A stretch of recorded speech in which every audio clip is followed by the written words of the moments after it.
nombre del Centro Naval y la Comisión Permanente de Homenaje a la Gesta del Atlántico Sur, queremos darle una cordial bienvenida y agradecer vuestra presencia para participar de estas jornadas a las que hemos denominado Malvinas 40 años.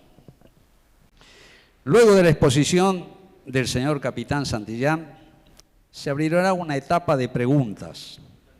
La modalidad por seguir será levantar la mano para que se le alcance el micrófono. Les pedimos que las preguntas sean cortas y claras, evitando largas introducciones y opiniones. Antes de iniciar, agradecemos la presencia del señor Jefe del Estado Mayor General de la Armada, Almirante don Julio Guardia, señor Subjefe del Estado Mayor General de la Armada, Vicealmirante don Eduardo Traina, señor General de Brigada don Gustavo Javier Barceló, representante del Jefe del Estado Mayor General del Ejército, señor Director de la Escuela de Guerra Conjunta, Brigadier don Fernando Valentich, señor Director de la Escuela de Guerra Naval, señor Capitán de Navío Leonardo Campana, señor Secretario de Ciencia y Tecnología de la Universidad Tecnológica Nacional, ingeniero don Jorge Omar del Herner. En representación del señor Presidente del Círculo Militar, al señor General de Brigada don Adrián Campitelli, señor Vicepresidente del Instituto Nacional Browniano, Almirante Daniel Alberto Martín,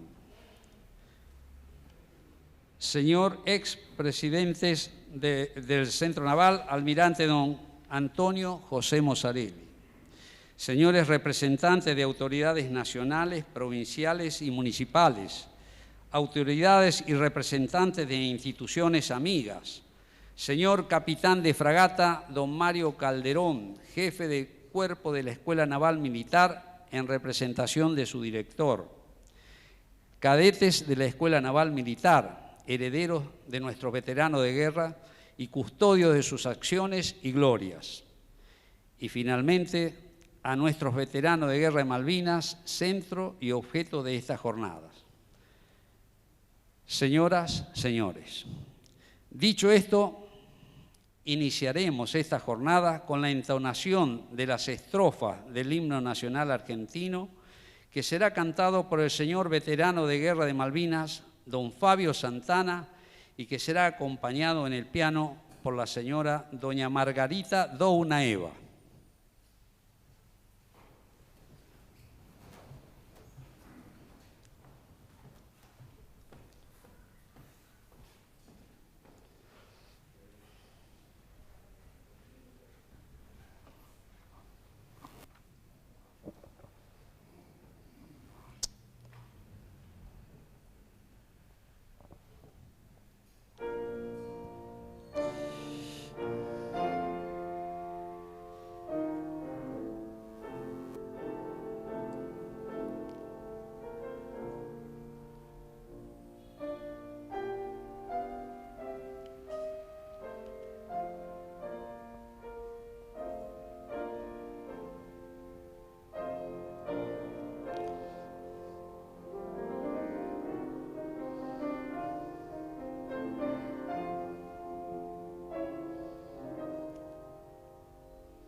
Oíd mortales el grito sagrado,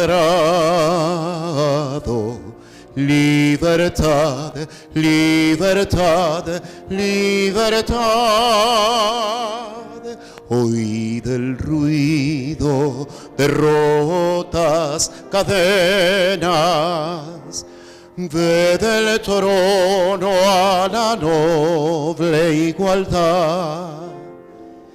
a su trono dignísimo abrieron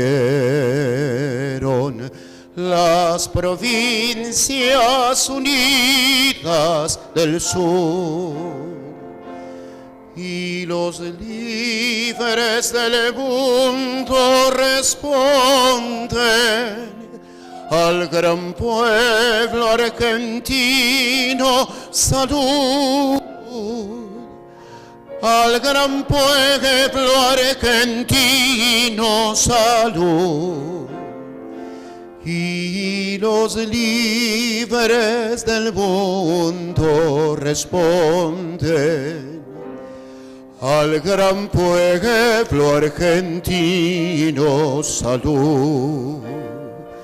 Y los líderes del mundo responden al gran pueblo argentino salud.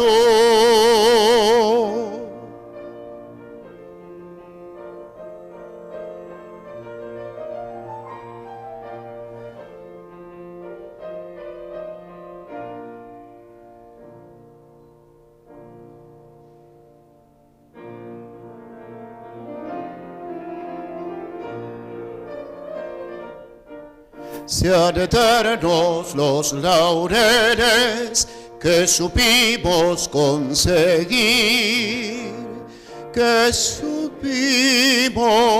conseguir.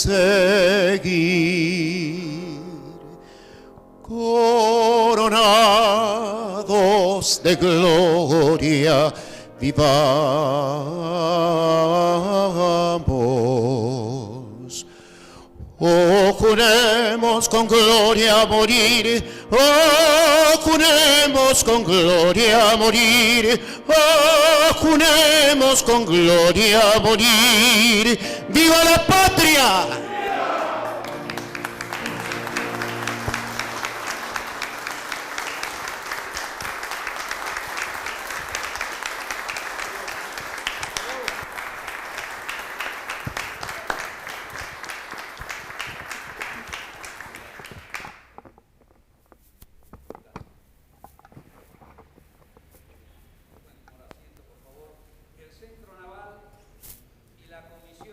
De homenaje permanente a la gesta del Atlántico Sur han unido esfuerzos para realizar estas jornadas al cumplirse 40 años de la recuperación de nuestras Islas Malvinas y de las acciones, operaciones y combates que, como consecuencia de este acontecimiento, se desarrollaron. No vamos a hacer un análisis sobre las decisiones políticas o la conveniencia u oportunidad de la recuperación de nuestras Islas Malvinas. A 40 años de esta gesta, vamos a centrarnos en recordar hechos y homenajear a quienes fueron los artífices de llevarlos a cabo. Eso permitió transformar la idea en acción en pos del objetivo ordenado. Todas y cada una de las funciones que desempeñaron nuestros hombres en esos días contribuyeron, sin duda alguna, al cumplimiento de la misión. Aún permanecen sin una amplia difusión hechos valientes y heroicos y acciones importantes o contribuyentes a otras que sí trascendieron. Aún ignoramos por desconocimiento a protagonistas que zarpan a su fondeadero final sin haber contado, más que a sus círculos íntimos, hechos de los que fueron protagonistas o testigos. En las acciones de Malvinas hay material como para que Hollywood desarrolle una amplia filmografía de éxito. Nosotros no lo explotamos. Las tareas diarias, rutinarias y comunes en el ámbito de una operación militar pasan desapercibidas. Fueron ejecutadas por camaradas casi anónimos, pero fundamentales para el logro de los objetivos. A ellos también queremos rendirle nuestro homenaje. Cito solo 2 ejemplos. La cantina del crucero Ara General Belgrano siguió funcionando durante la guerra y hasta su hundimiento, porque los dos hermanos santiagueños que habían finalizado hace poco tiempo con su servicio militar, Heriberto y Leopoldo Ávila, que la atendían, no quisieron desembarcar porque sabían que era un punto de reunión y de distensión que ayudaba a mantener alta la moral para todos los marinos embarcados. De la sacrificada vida del personal de servicios no hay mucho escrito y, sin embargo, nadie imagina la Operación Rosario sin que esa maquinaria hubiese funcionado perfectamente para que nuestros hombres, bien alimentados y pertrechados, desembarcaran para izar el pabellón argentino en Malvinas por primera vez después de 149 años. La foto que preside estas jornadas representa eso. Es un grupo de infantes de marina. El suboficial mayor de Infantería de Marina, Guillermo Rodríguez, y su comandante, el capitán de corbeta de Infantería de Marina, don Guillermo Andrés Sánchez Abarotz, y el capitán de fragata de Infantería de Marina, Hernán Lorenzo Paiva, izando nuestro pabellón en el cuartel de los Royal Marines con las primeras luces del 2 de abril de 1982. Pocas horas después caería en combate nuestro primer héroe, el señor capitán de fragata de Infantería de Marina, don Pedro Edgardo Giacchino. Esta imagen es un símbolo de lo que pretendemos homenajear en estas jornadas, a los que estuvieron en la primera línea, a los que apoyaron desde retaguardia con la incertidumbre de lo que allí ocurría y a nuestros muertos. A todos los hombres en armas de todas las Fuerzas Armadas, de seguridad, de la Marina Mercante y de los que sin vestir uniforme tuvieron una participación en las mismas. Todas las acciones de un conflicto son importantes porque la sumatoria de ellas es lo que le permite alcanzar el objetivo planeado. Cada vida es importante y en Malvinas cada vida también lo fue. Es sobre todo a nuestros camaradas y conciudadanos que no volvieron a la Argentina territorial a abrazar a sus seres queridos, sino que se quedaron en la Argentina insular o en la Argentina marítima, a quienes en particular recordaremos en estas jornadas. Son jornadas de homenaje, son jornadas de difusión, son jornadas de reconocimiento y de afecto para que las jóvenes generaciones tengan la oportunidad de conocer de primera fuente lo que un grupo de hombres hicieron por nuestra patria. Estas jóvenes generaciones, que en muchos casos no han sido formadas con los conceptos de patria, sociedad y sacrificio, deben ser nuestro objetivo. Asusta ver, en algunos casos, que no saben cantar el himno nacional. Quienes vivimos el 2 de abril de 1982, recordamos perfectamente qué estábamos haciendo cuando nos enteramos de la recuperación de las Islas Malvinas. Aún nos emocionamos cuando recordamos ese momento. Nos resulta muy difícil expresar a nuestros hijos cómo esa noticia nos impactó y lo que representó para cada uno de nosotros. La noticia fue movilizadora, fue una explosión de emociones. El análisis racional para ellos, aquellos que lo hicieron, de la oportunidad y consecuencias de la recuperación de Malvinas quedó para más adelante.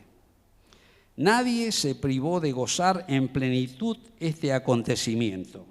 Sentimos que era un hecho de profunda justicia porque eran nuestras islas. Las Malvinas son argentinas. Habíamos aprendido desde niños en nuestra casa y en los primeros grados de la escuela.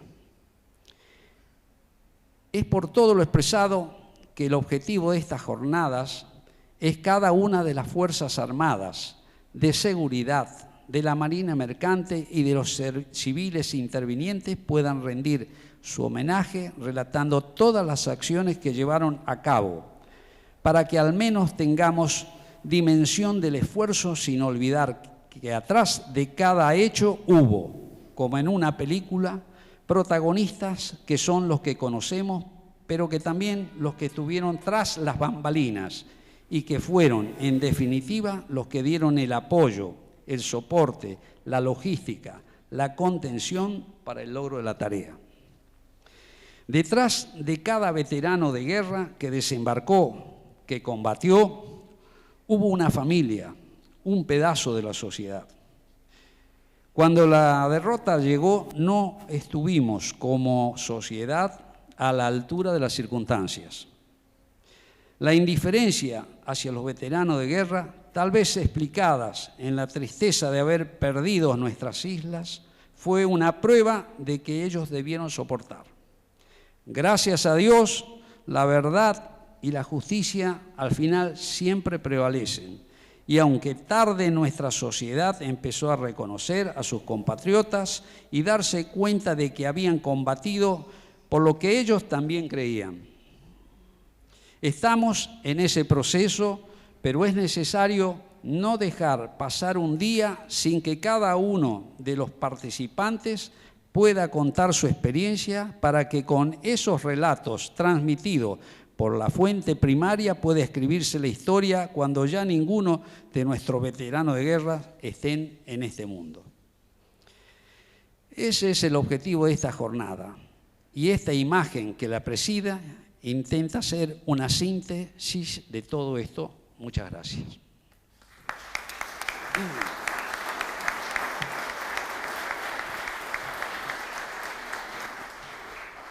A continuación, cedo la palabra al señor presidente de la Honorable Comisión Directiva del Centro Naval, contraalmirante veterano de Guerra de Malvinas, don Julio Alberto Covarrubias.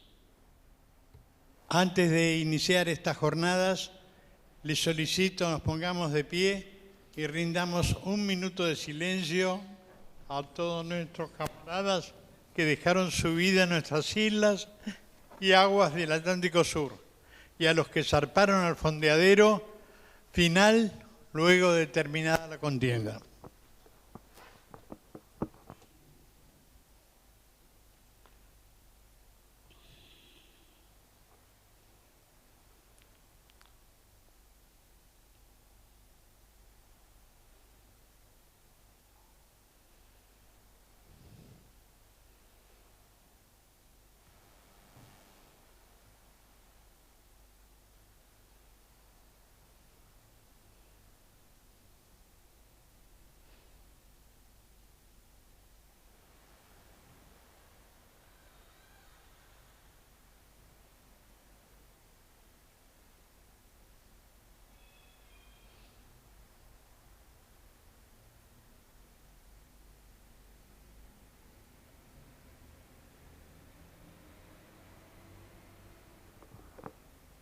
Muchas gracias, señores.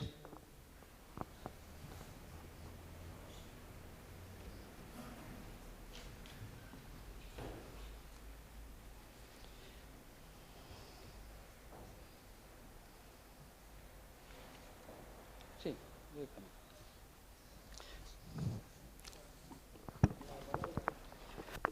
A continuación, hará uso de la palabra el señor vicepresidente segundo de la Honorable Comisión Directiva, señor almirante don Roque Andrés Di Vincenzo.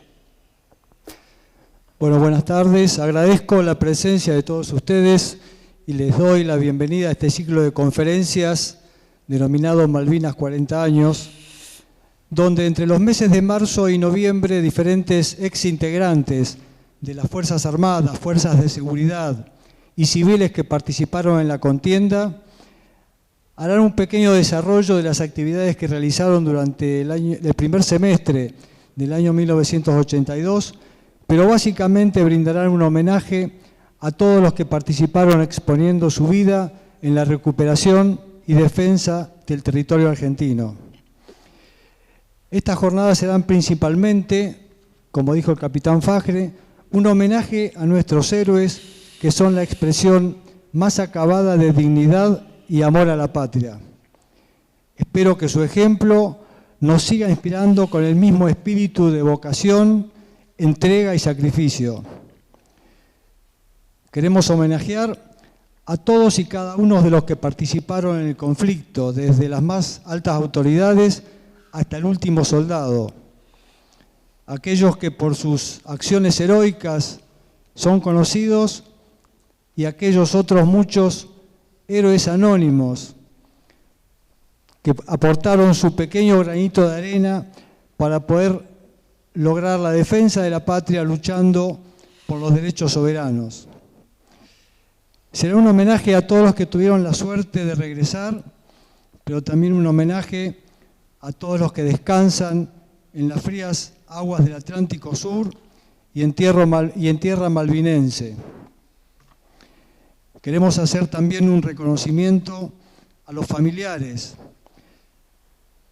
que vivieron con la incertidumbre de saber que algún ser querido se encontraba en el frente de combate y además expresar nuestro reconocimiento por el dolor de aquellas familias que en medio de la contienda recibieron la información de que un ser querido no volvería a regresar al hogar. El ejemplo y la entrega de todos que participaron en el conflicto refuerza nuestro compromiso permanente por la recuperación del territorio que por derecho nos corresponde y por la necesidad de mantener viva la llama que nos impulse a poder lograr ese objetivo. Para finalizar, y en homenaje a los 649 camaradas que cayeron en el Atlántico Sur, quisiera hacer referencia a un verso del poeta peruano Ricardo Palma, que dice: la vida es el honor, la vida es el recuerdo. Ellos, los 649 camaradas caídos, murieron con honra. Ellos están vivos en nuestra mente y en nuestros corazones, y por lo tanto tendrán vida eterna en nuestra historia. Como lo dijera uno de los próceres de la independencia colombiana, el doctor José Cayetano Vázquez: vive eternamente quien muere por la patria. Muchas gracias.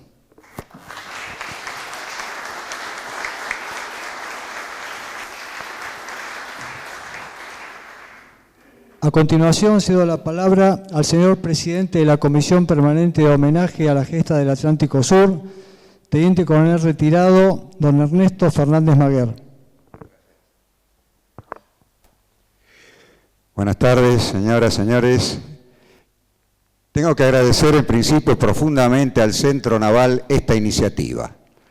No es la primera vez que nos han convocado para desarrollar una serie de conferencias en este hermoso palacio, para recordar a la gesta fundamentalmente y a los héroes que participaron y muchos murieron en ella. Esta apertura yo la considero muy importante y está poco resaltada. Cada institución normalmente organiza estos ciclos de conferencia basados en los hombres y mujeres de su fuerza, lo cual es muy loable, pero el Centro Naval realmente nos abrió las puertas a la posibilidad de que hombres del Ejército, de la Fuerza Aérea, por supuesto de la Armada, de la Gendarmería Nacional, de la Prefectura Nacional, del Escuadrón Fénix y de la Asociación Civiles Veteranos Operativos Malvinas, que incluye fundamentalmente la Marina Mercante, Vialidad y otras muchas más actividades que se desarrollaron en Malvinas y son muy poco conocidas. De manera tal que este gesto yo entiendo que debe ser resaltado y tendría que ser un agradecimiento de todos nosotros al Centro Naval. En segundo lugar, hay muchos que quizá no conocen a la Comisión Permanente de Homenaje a la Gesta del Atlántico Sur, porque nuestro lema ha sido siempre: no vivas para que tu presente se note, vivan para que tu ausencia se sienta. Y en ese sentido han transcurrido 40 años, porque nuestra historia de la institución nuestra coincide con los 40 años de la gesta. Allá, a fines del año 1982, un grupo de civiles y algunos militares amigos de estos civiles, muchos de ellos que se habían presentado como voluntarios a combatir, o en el caso de quien habla, que estaba de agregado militar adjunto en la República Oriental del Uruguay, y que también me presenté como voluntario, así como muchos otros camaradas. Creo que ese no es ningún mérito, era una obligación moral que teníamos todos los soldados de la patria para con nuestra nación y su soberanía. En aquel momento, en plena etapa de desmalvinización, organizamos un acto en la localidad de La Matanza y lo llevamos a cabo el 2 de abril de 1983, pensando que en esa etapa no íbamos a tener gran éxito por esta campaña a la cual me referí de desmalvinización existente en el país, en la cual éramos responsables todos, Fuerzas Armadas y sociedad. Sin embargo, para nuestra sorpresa, todas las Fuerzas Armadas apoyaron con una cantidad de efectivos que hoy casi sería imposible de verla, y la gente de la provincia de Buenos Aires fundamentalmente y muchos de la capital presenciaron este acto. Quizá no ha quedado registrado, pero sí está registrado en el alma de todos los miembros de la comisión, que continuaron en ese trabajo hasta que afortunadamente el 2 de abril fue reconocido como lo que debe ser y empezó a haber actos en todo el país. En aquel momento nuestra comisión pasó a tener al 14 de junio como fecha que denominamos y bautizamos como de la máxima resistencia, en donde queríamos celebrar, aunque la palabra no parezca la oportuna, sí, celebrar cómo nuestros hombres habían combatido hasta el último cartucho para defender las islas. Y además lo queríamos marcar como el inicio de una nueva etapa por otros medios para la recuperación del archipiélago y de todo lo que ello trae consigo, Orcada, Sandwich y toda la proyección, Georgias, y toda la proyección hacia la Antártida. A veces nos preguntamos, ¿por qué si las islas son dos pequeñas islitas como muchos, o algunos, perdón, no muchos, algunos dicen no valen nada, las grandes potencias se interesan tanto por mantenerlas y establecer una base militar como la que está allí instalada? Estamos en una etapa de que se ha denominado una guerra híbrida. Y nosotros la venimos llevando a cabo, aunque parezca mentira, desde 1982. En aquel momento, nosotros, que no somos veteranos de guerra, nos sentimos combatientes de la causa de Malvinas. Y en función de tal, hemos combatido por la causa de Malvinas durante 40 años. Y viendo hoy el sentido de la guerra híbrida, nos dimos cuenta que no con las armas, pero con todos los demás medios que involucran este tipo de guerra, los medios de comunicación, las conferencias en universidades, en las escuelas, actos como este, organizados por el Centro Naval, son un arma más en el combate para la recuperación definitiva de las islas. No me quiero extender porque muchas veces mi amigo Fajre me reta un poco cuando me extiendo demasiado. Quiero recordar con mucho cariño a un integrante de nuestra comisión, que fue el señor contraalmirante Busser, que con su humildad y su hombría de bien nunca quiso la presidencia, porque justamente, como era una comisión de no veteranos, los veteranos que integraron nuestra comisión y que integran aún hoy en día, formando parte de la Secretaría Académica, no quieren aceptar los cargos ejecutivos. Pero el ejemplo del almirante Busser y de su humildad nos señala, como señaló anteriormente, hechos positivos de la guerra, un combate ganado, una victoria notable, brillante, ejemplo en la historia de las guerras del mundo. Por eso reitero, y lo quiero nombrar nuevamente al contraalmirante Busser como un ex miembro de nuestra comisión. Cuando me pidieron que organizáramos este ciclo de conferencias, a la comisión le tocó la parte más ejecutiva, convocar a los equipos de trabajo. Y lo hicimos al más alto nivel. Acá presentes hay algunos de los futuros expositores, porque la idea era, si no me equivoco, presentar no hechos individuales o actos de unidades en particular, sino de que cada fuerza expusiera todo lo que presentó en combate y lo que hizo en Malvinas como fuerza. Esto creo que se está preparando y creo, señor, que vamos a cumplir con el objetivo que ustedes nos pidieron.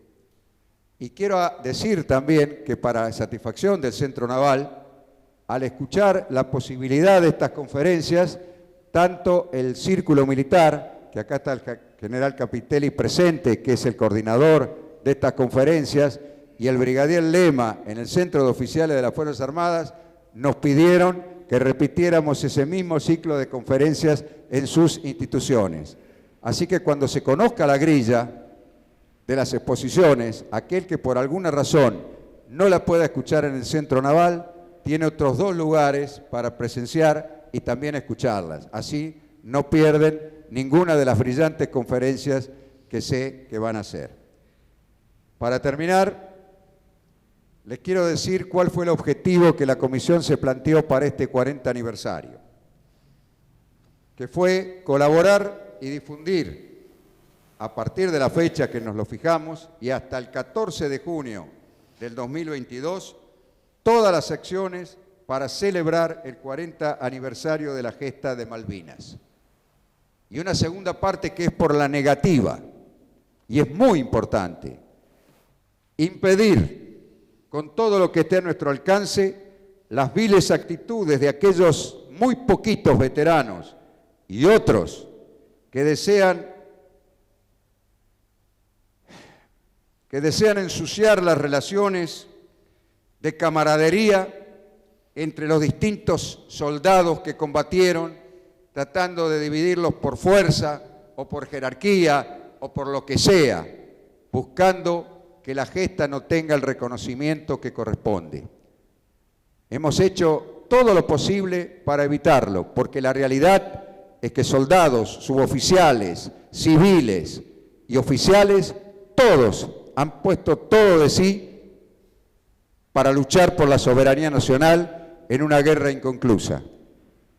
La batalla de Malvinas ha terminado, pero la conquista definitiva todavía está en curso. Y este acto de hoy es un combate más por la recuperación de nuestras islas. Queridos amigos, por la gesta y por nuestros veteranos de guerra, les pido un fuerte aplauso.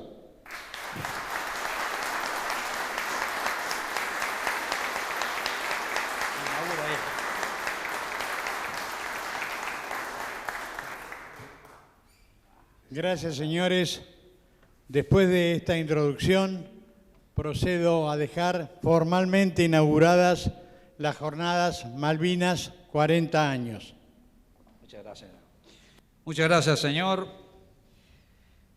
Bueno, los invito a que se sienten. A continuación, presentaré al señor capitán de navío de Infantería Marina, veterano de la Guerra de Malvinas, don Hugo Jorge Santillán, quien tendrá a cargo la primera exposición denominada Malvinas.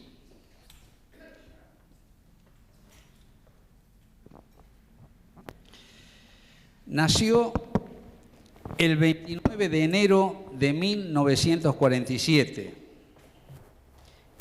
Hizo sus estudios secundarios en el Liceo Naval Almirante Brown. Se recibió de Guardia Marina de Infantería de Marina el 31 de diciembre de 1967. Durante su carrera se desempeñó desempeñó como jefe de una compañía de tiradores en Tierra del Fuego, jefe de operaciones y segundo comandante de distintas unidades de combate de la Infantería de Marina. Integró las planas mayores de la Escuela Naval y de la Fragata Libertad. Fue ayudante de órdenes del comandante de la Infantería de Marina y del jefe del Estado Mayor General de la Armada. Como segundo comandante de un batallón de Infantería de Marina, desembarcó como jefe de la primera ola de asalto en las Islas Malvinas, integrando la fuerza de desembarco de la Operación Rosario.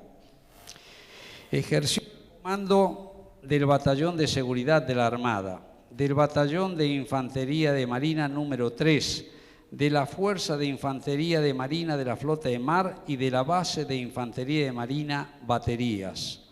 Realizó el curso de Comando y Estado Mayor en el Cuerpo de Marines de los Estados Unidos de Norteamérica. Cumplió funciones en la Escuela de Guerra Naval como profesor, en el Estado Mayor General de la Armada y en el Estado Mayor Conjunto. Con el grado de capitán de navío, fue jefe del Estado Mayor del Comando de la Infantería de Marina, agregado naval en Sudáfrica y director ejecutivo del Hospital Naval Buenos Aires. Pasó a retiro voluntario el 1 de septiembre del 2000. El mismo día asumió la dirección del Liceo Naval Militar Almirante Guillermo Brown hasta fines del 2007. Fue profesor de la Escuela de Guerra Naval en las asignaturas de Operaciones Anfibias, Logísticas, Inteligencia, Estado Mayor, Planeamiento y Estrategia Operacional. Fue profesor invitado de la Escuela de Guerra de la Fuerza Aérea Argentina y del Estado Mayor Conjunto de las Fuerzas Armadas. Entre 1999 y 2007 se desempeñó como consejero adjunto permanente del Centro de Estudios Estratégicos de la Armada. Es licenciado en sistemas navales. Trabajó en la industria privada en el campo de los sistemas de gestión de procesos. Está casado, tiene 3 hijos y 6 nietos. Señor Capitán Santillán, bienvenido, lo escuchamos con mucha atención.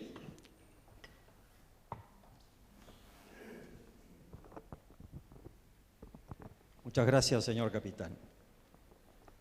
Buenas tardes, señoras y señores. Agradezco la confianza que las autoridades del Centro Naval han demostrado al invitarme a compartir con tan digno auditorio algunos conceptos relacionados con el conflicto del Atlántico Sur. Celebro que en este aniversario de las acciones bélicas de 1982, el Centro Naval haya decidido honrar a los combatientes. Podría haber elegido analizar los hechos en los planos estratégicos u operacionales, en los cuales aparecerían aciertos y errores. Todo ello estaría muy bien, pero me reconforta advertir que el espíritu que anima esta casa en esta ocasión es el de homenajear en lugar de criticar. Homenajear tiene por sinónimos palabras tan gratas como honrar, alabar, celebrar, felicitar, respetar y otras. Al cabo de los episodios que transcurrieron entre marzo y junio de 1982, es de espíritus sanos optar por el abrazo en lugar del reproche. No se trata de condescendencia, ni de disimular el error y tampoco de excitar el triunfalismo, porque todas ellas son actitudes vanas y vacías. El Centro Naval, o lo que es mismo, el Club de los Oficiales de Marina, abre sus puertas para presentar armas a lo bien hecho, a la vocación de servicio, a la idoneidad profesional, al espíritu militar, al coraje y al patriotismo de todos los que se desempeñaron de una u otra forma en aquellas duras semanas.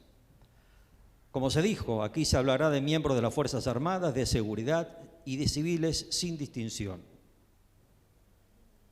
Los que vivimos aquellos episodios tenemos sentimientos encontrados. Del orgullo uno deriva al estupor. La recriminación da paso a la piedad. Lo admirable se torna épico y la bizarría de nuestra gente frente al enemigo nos trae imágenes emotivas de las guerras de la independencia. Este tipo de drama no puede simplificarse como ocurre con la mayoría de todos los fenómenos multicausales. Prevengo que voy a tratar el conflicto del Atlántico Sur desde la óptica de algunos autores que contribuyen a organizar ideas o, por el contrario, nos dejarán ante interrogantes o dudas inesperadas.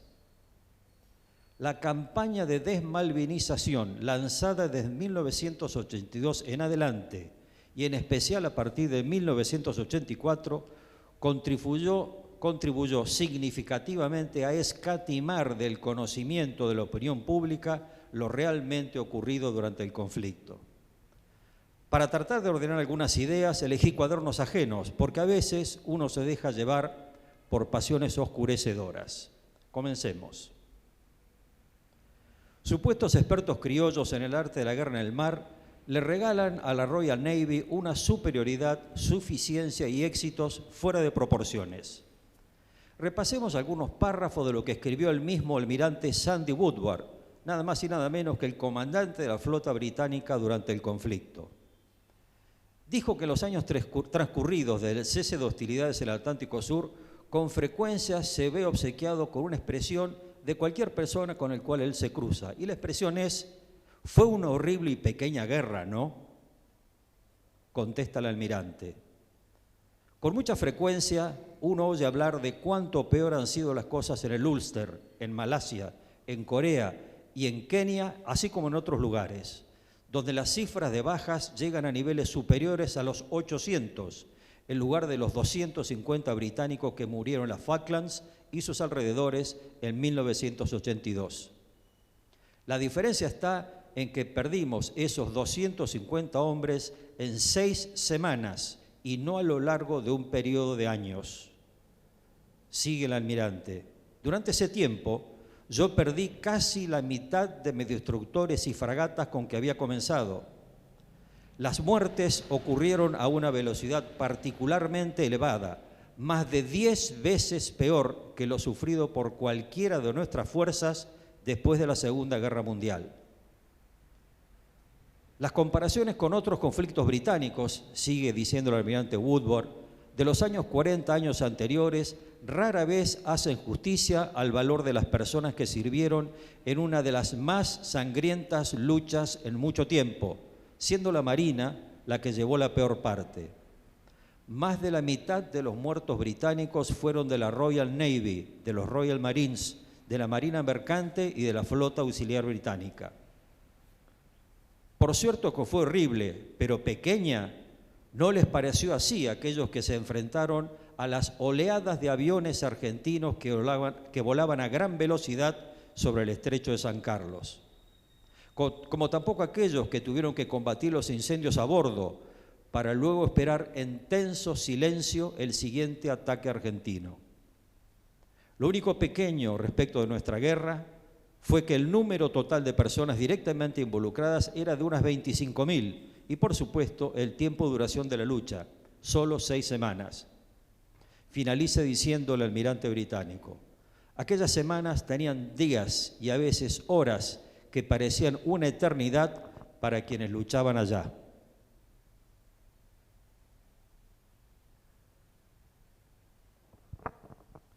Muchas veces escuché analistas argentinos asignarle a las fuerzas terrestres enemigas una ventaja tecnológica insuperable, a la vez que le indignan a nuestras tropas una mentirosa falta de espíritu de lucha. Al respecto, el general de Royal Marines Jeremy Moore, comandante de las fuerzas terrestres británicas en las islas, dijo: tenía miedo que la guerra continuase. No odio a los argentinos y nunca lo haría. Sentí vergüenza cuando en el Parlamento se burlaron de los argentinos. Esa no es la forma de encarar una guerra.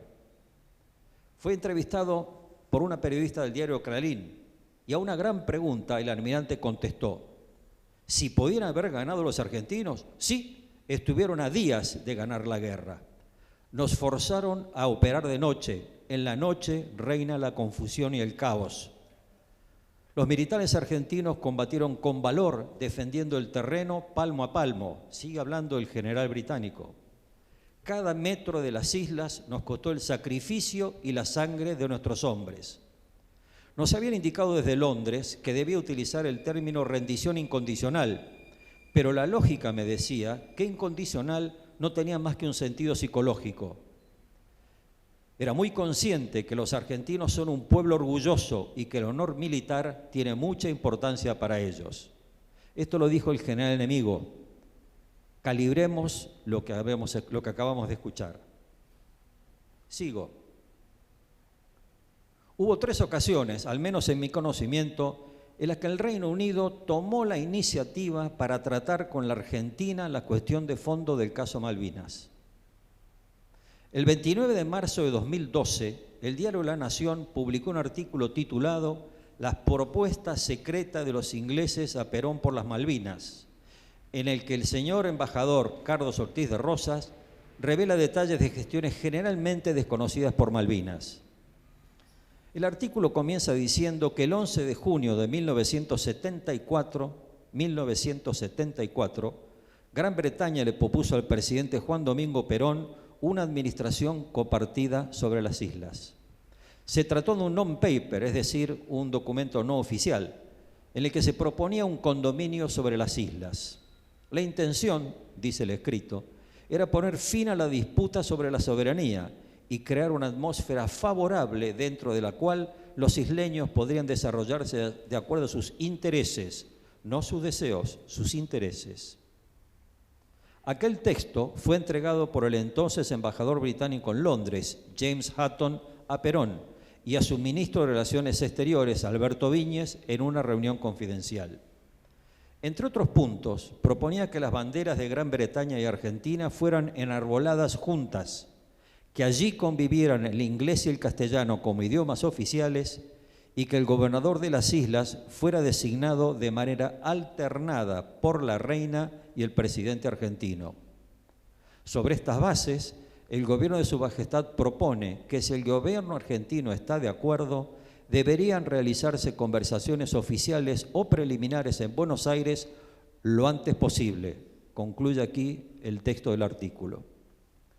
Perón falleció 3 semanas después y las negociaciones fueron discontinuadas durante el gobierno de Isabel Martínez de Perón. Viajemos ahora a 1982.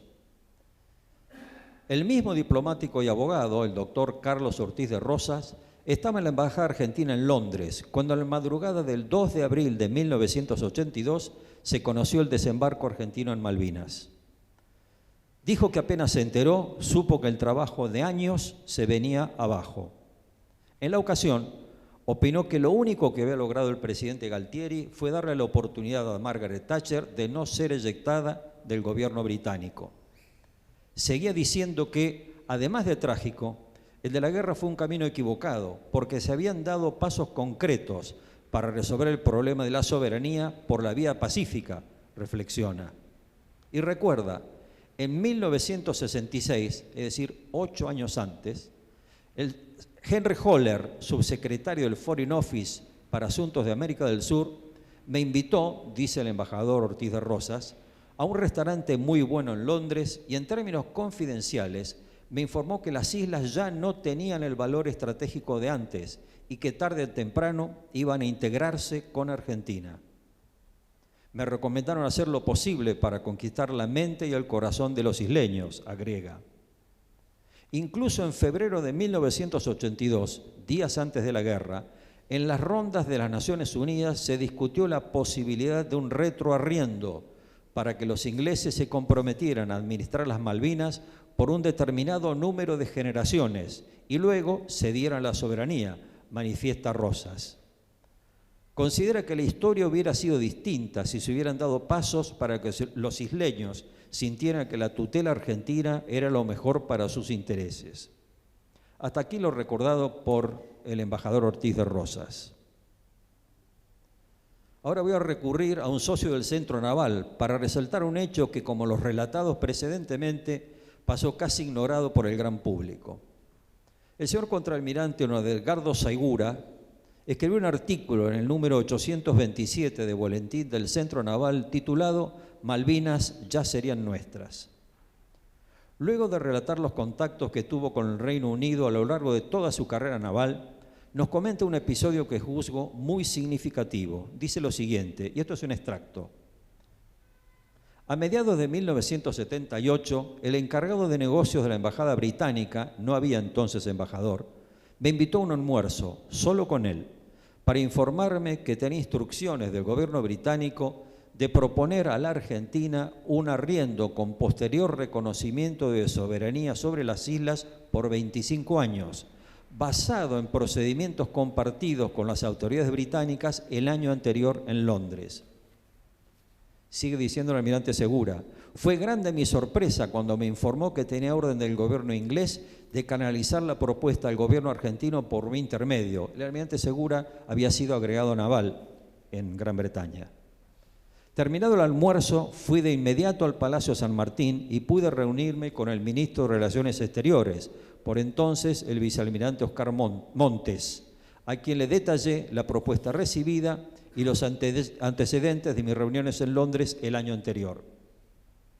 Pasaron varios días y el almirante fue reemplazado en su cargo y desde entonces jamás tuve información alguna sobre qué tratamiento tuvo el tema en nuestro gobierno.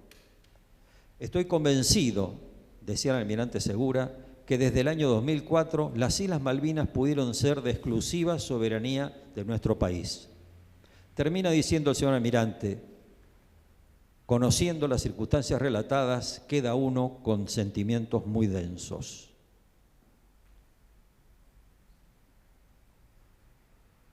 Cambio de tema.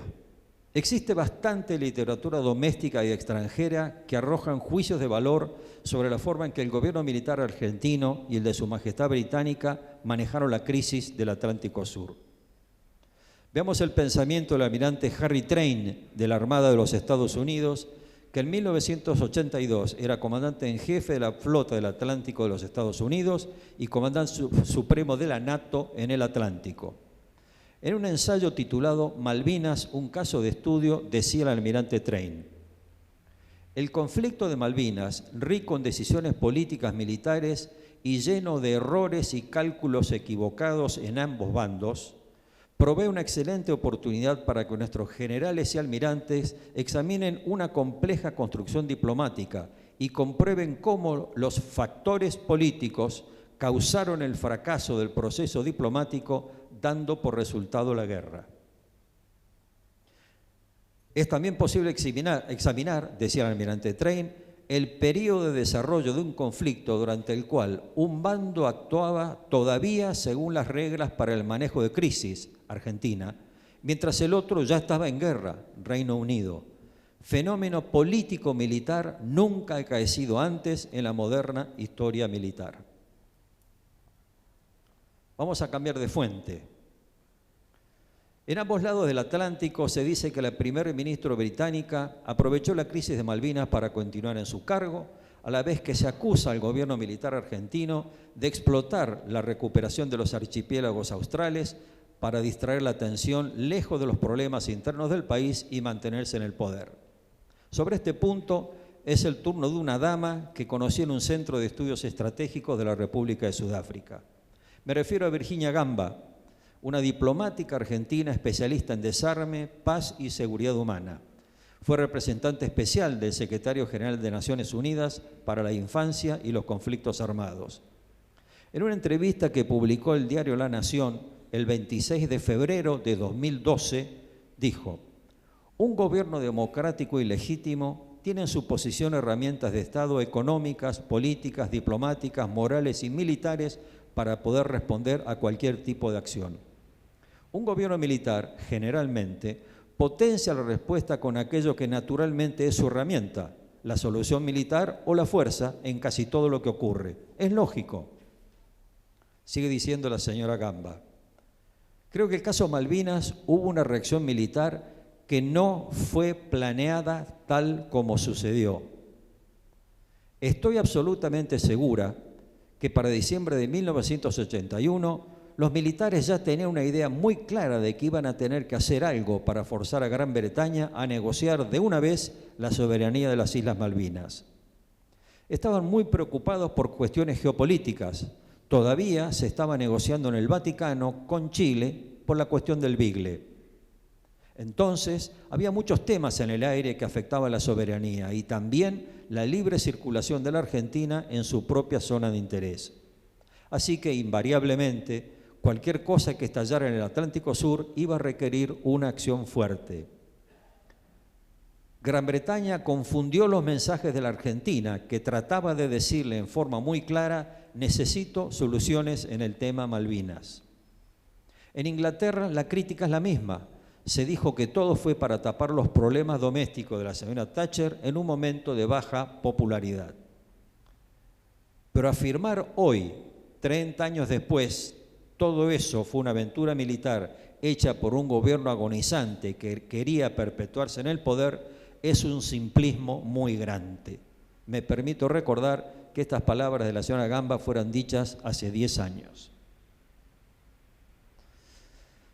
Ahora, el último contribuyente que elegí, que podrían haber sido muchos más, pero que obviamente hay que limitarse a una panoplia restringida.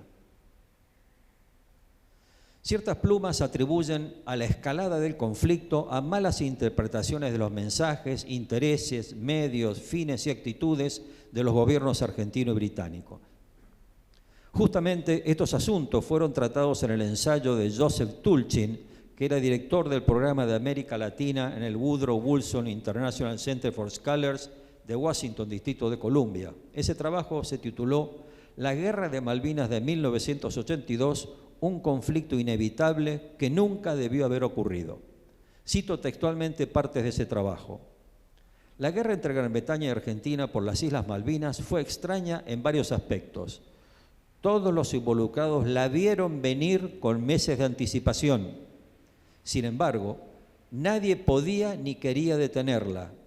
El comienzo de las hostilidades era tan inevitable que me recordó a la Primera Guerra Mundial. Planificadores militares de todo el mundo observaron la batalla con un entusiasmo casi rayano en el gozo para comprobar el rendimiento de los sofisticados sistemas de armamentos. En este caso, las maniobras diplomáticas fueron las que se mostraron en los televisores de todo el mundo, con una cantidad de negociaciones hechas frente a cámaras. Lo que es más sorprendente es que funcionarios británicos empezaron en 1910 a cuestionar sus derechos del territorio por parte de su nación y a sugerir que se debiera encontrar alguna vía decorosa para devolvérselas a los argentinos. Varios factores quedan fuera de discusión a partir de estos estudios, dice el señor Tulchin. Por ejemplo, los argentinos nunca cesaron de protestar por la ocupación británica de las islas. El gobierno británico dudaba de la validez de sus derechos por las islas.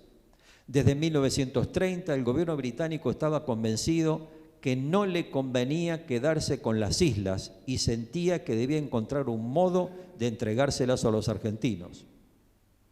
Que después de 1968, cuando la presión argentina sobre los británicos para negociar una solución a la disputa se volvió más intensa, la Falkland Islands Company formó una camarilla en Londres que tuvo éxito en frustrar todos los esfuerzos de la Cancillería británica para devolver las islas a los argentinos, haciendo parecer que el costo político de tal proceso sería mayor para el gobierno argentino si no hiciera nada.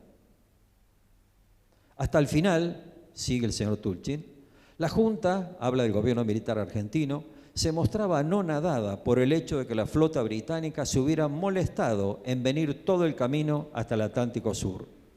El fracaso de la Junta para juzgar la respuesta británica correctamente fue una función de la naturaleza del régimen y de la calidad de sus consejeros.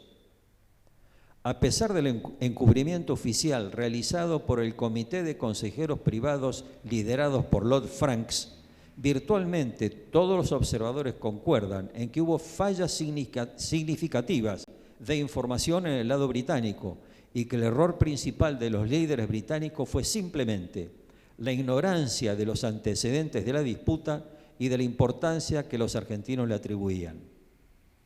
En todos los casos de casi arreglos o de una proposición para un arreglo posterior a 1968, la camarilla de las Falklands intimidó al Ministerio de Relaciones Exteriores y convenció al gobierno para que retrocediera en vez de arriesgar una tormenta en la Cámara de los Comunes. Suficiente por hoy de citar actores, pensadores y ensayistas. Como oficial de Marina, todo lo que escuchamos esta tarde me provoca sentimientos que me reservo. Hemos visto que distintos observadores presentan puntos de vista claramente diferentes sobre la misma campaña del Atlántico Sur. No soy quien para interpretar los juicios de valor de las personalidades que he citado, pero puedo decir lo evidente que ya fue dicho aquí. El marino, el soldado, el piloto, el gendarme, el hombre de la prefectura y el servidor público respondió con hidalguía al llamado de las armas. Por otro lado, las responsabilidades de quienes condujeron la crisis deben residir en quienes las asumieron. A los que combatieron va mi saludo fraterno, a los caídos imploro la piedad de Dios, a sus familias va el reconocimiento de toda la nación. Reitero mi beneplácito por lo resuelto por la Comisión Directiva de este querido Centro Naval y de la Comisión Permanente de Homenajes a la Gesta del Atlántico Sur respecto de la forma de recibir al 40º aniversario del conflicto del Atlántico Sur. Se eligió rendir tributo en lugar de señalar reproches. Que esta casa, cuya historia se tiñe de democracia republicana, mar, honor, unión y trabajo, siga contribuyendo al bien común. Muchas gracias.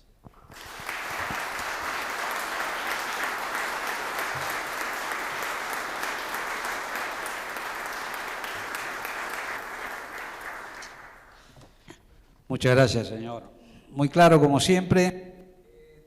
Ahora abrimos las etapas de preguntas. Recuerdo las recomendaciones de levantar la mano para que se le acerque el micrófono y que las preguntas sean cortas y claras, evitando largas introducciones y opiniones. Muchas gracias. Vaya. Ahí le alcanzan, señor. ¿Qué tal? Buenas tardes. Gracias por su exposición. Mi pregunta va referida a cuál es la documentación en la que usted se basa sobre, digamos, los buenos oficios de los británicos para devolvernos Malvinas. Porque hemos escuchado mucho de eso, pero desde el Ministerio de Relaciones Exteriores argentinos nos dicen siempre que no hay ningún papel, o sea, no ha habido ningún ofrecimiento concreto que se tenga como documento. Y por otro lado, me recuerda también estos elementos que usted dicta, lo mismo que pasó con nuestros caídos en Malvinas en Darwin, que los británicos dicen que nos ofrecieron localizarlos en su momento y eso no es verdad. Entonces me gustaría saber cuál es la documentación fehaciente a la que nos estaríamos refiriendo. Muchas gracias. Faltaba más. Todos los datos que yo aporté y que mencioné en mi exposición son públicos. Concretamente están en Internet y en el archivo del diario La Nación, donde traje 3 de los 5 expositores que mencioné. La de la Victoria Gamba y los 2 datos que aporta el señor embajador Ortiz de Rosas. Lo que mencionó el almirante Segura está reflejado en el boletín del Centro Naval. En caso del tema Darwin, desconozco de qué se trata, señorita. Sí, buenas tardes. Con respecto a los artículos, son artículos periodísticos, los conozco muy bien, pero los 2 documentos fehacientes con respecto al tema que usted menciona son el informe Rattenbach y el informe Franks. Ambos coinciden en que la oferta de 1974 fue aceptada por el gobierno argentino y fue retirada en agosto de 1974 por el gobierno británico cuando la habíamos aceptado, lo cual se repitió exactamente, y cito el informe Franks y el informe Rattenbach, donde están las declaraciones bajo juramento de decir la verdad y los documentos respectivos. Las 2 veces que aceptamos esta posibilidad, cuando las aceptamos, fueron rechazadas por el gobierno inglés. Y estos son documentos oficiales. Lo de Virginia Gamba, también la conozco, bueno, tiene sus opiniones personales, al respecto de lo que pasó. Lo del almirante Segura nunca tuvo ninguna prueba más que su palabra, y lo del embajador Ortiz de Rosas fue algo posterior que, nuevamente, no tiene ninguna prueba en el informe de Rattenbach. Entonces, ¿no será que estamos, de alguna manera, facilitando una imagen de que se nos ofreció algo muy bueno y no lo aceptamos, cuando que en realidad los documentos oficiales británicos y argentinos dicen que nosotros aceptamos y fue rechazado por la otra parte? Me parece, señor, que es una de las características de cómo la sociedad argentina enfrenta este problema. Hay una opacidad notable sobre gran cantidad de las actividades que nuestro Ministerio de Relaciones Exteriores ha realizado desde mucho antes de la crisis de Malvinas. Cuando se me pide que yo manifieste cuáles son los documentos fehacientes, yo no los tengo y no los dispongo, y me limito a reproducir lo que está en conocimiento público a través de medios de acceso masivo. Yo no soy quien para hacer un juicio de valor sobre estas cuestiones. Simplemente, como dije, escuchar 3 episodios en los cuales hubo una aproximación del Reino Unido hacia la Argentina, y que aparentemente o la Argentina lo desoye o simplemente no los tuvo en cuenta, independientemente de si fueron rechazados o no después, no está en conocimiento del gran público. Yo integro el gran público.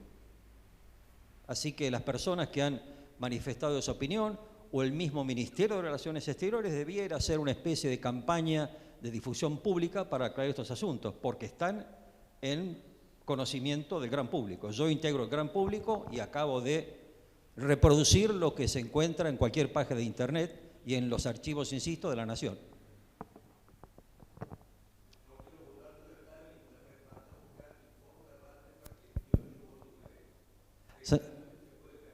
Señor, lo que yo pretendía hacer no es un análisis jurídico sobre la posición de la Cancillería en este asunto. Pretendí traer cuestiones que a uno lo dejan orgulloso o preocupado.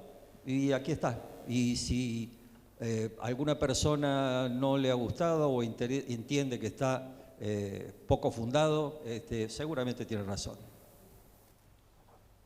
Buenas tardes, señor capitán. Cadete Cuarto Año Infantería Marina Luciano. Pregunto, tras sus experiencias vividas dentro de lo que fue la carrera y Malvinas y los documentos que usted leyó recién, si usted cree que hubiera sido posible establecer una resolución pacífica por las Islas Malvinas, señor capitán. No tengo elementos de juicio para contestar en sentido o positivo o negativo, cadete. Realmente no lo tengo. Mientras yo estaba en actividad en ese momento, mi tarea era la de segundo comandante de una unidad de infantería de marina y por lo tanto ese tipo de análisis estaba totalmente fuera de la cuestión. No estaba dentro de los campos de mi responsabilidad. A posteriori, insisto, inclusive en estos momentos, no, siéntese por favor, siéntese. En estos momentos, si se me hace esa pregunta, como la acabo de formular, le vuelvo a manifestar lo mismo. No tengo los elementos de juicio para decir si se podría haber o no arribado a una solución pacífica. Solo recuerdo que se intentó, solo recuerdo que hubo una serie de intercambio de personalidades, inclusive de un canciller de una tercera potencia que haciendo de buenos oficios volaba entre Buenos Aires, Londres y Nueva York en repetidas oportunidades y no se logró reducir o desescalar la crisis. Así que yo no estoy en condiciones de contestarle, simplemente soy un espectador de lo que ocurrió exactamente igual que usted.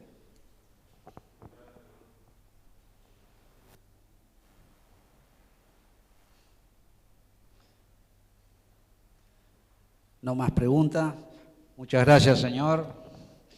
Invito al señor presidente del Centro Naval, al almirante Covarrubias, para que entregue el diploma al señor capitán Santillán.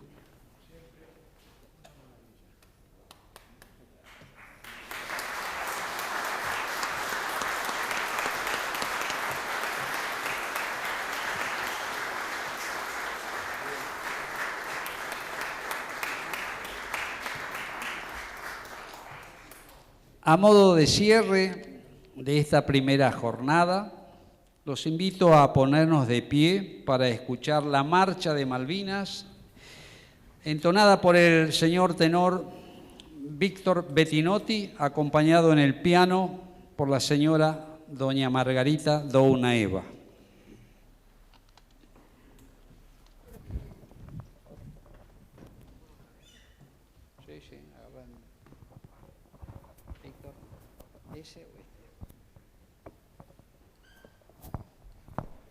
Hola.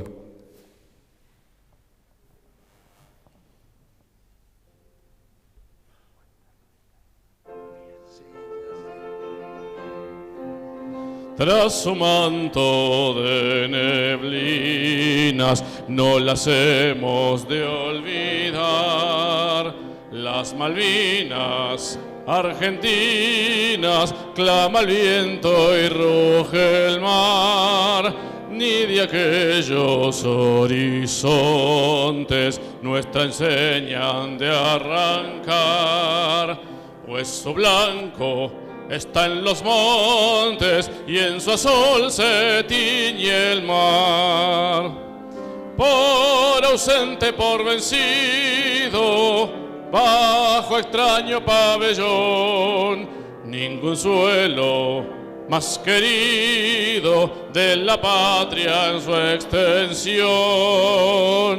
¿Quién nos habla aquí de olvido, de renuncia, de perdón?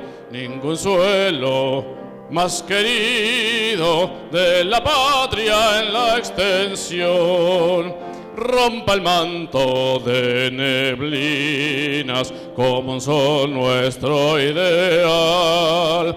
Las Malvinas argentinas en dominio ya inmortal, y ante el sol de nuestro emblema pura, nítida y triunfal, brillo patria en tu diadema, la perdida perla austral. Para honor de nuestro emblema, para orgullo nacional, brillo patria en tu diadema, la perdida perla austral.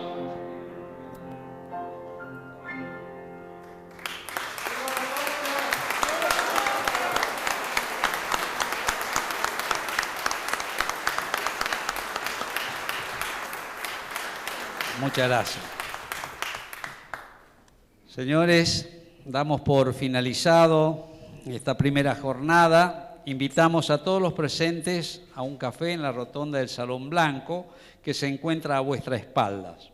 Muchas gracias por su asistencia y los esperamos el martes 29 de marzo a las 16 horas para la exposición del señor capitán veterano de Guerra de Malvinas, don Héctor Tesey, sobre el tema Análisis Geopolítico de la Guerra de Malvinas. Muchas gracias.